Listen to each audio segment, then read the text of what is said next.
Once again, putting the death sentence down on towards Youngbuck. They're going to try and trade him, but Youngbuck gets a kill on Makata. But it will be another kill for Meet Your Makers. It's now 2-1.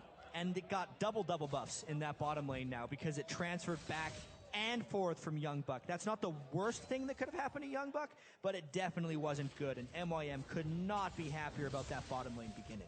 And then, of course, with Amazing getting caught out in that bottom, it means there is no trade in this top lane. Kuban just desperately trying to hold it on. I'm not too sure he's going to hold this tower much longer, though, because look how much damage they've already put on it. Meanwhile, in the middle, we see Kha'Zix jumping in on towards Charu. The early lane should be where he can get the damage out. That will be enough. The Ignite will take down Charu. That is going to be countered with a kill in mid. The very last tick of Ignite, Ziggs took Kha'Zix with him when he tried to jump away with that Ziggs E, and it was not a good thing. That was really just Coulthard making up for the slight mishap that happened in the bottom lane for Copenhagen Wolves, and they're right back in this game.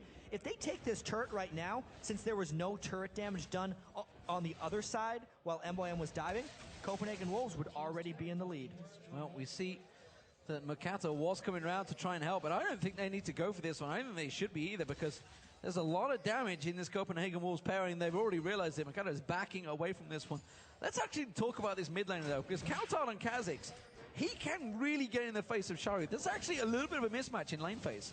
The Kha'Zix pick came after the Ziggs pick, so Coulthard knew exactly what he was going up against. And you're absolutely right, D-Man. As long as he's jumping on to Ziggs, especially since Ziggs uses so many of his spells to farm the lane, there's not much Charu can retaliate with. Now, the only danger he's going to run into there is the fact that Evelynn is just ever present in games. So unless he guesses properly when to jump in, Coulthard can get himself in trouble. Look at this, Amazing. It's actually just around the blue buff area. He will get spotted out by that ward, though, but it is a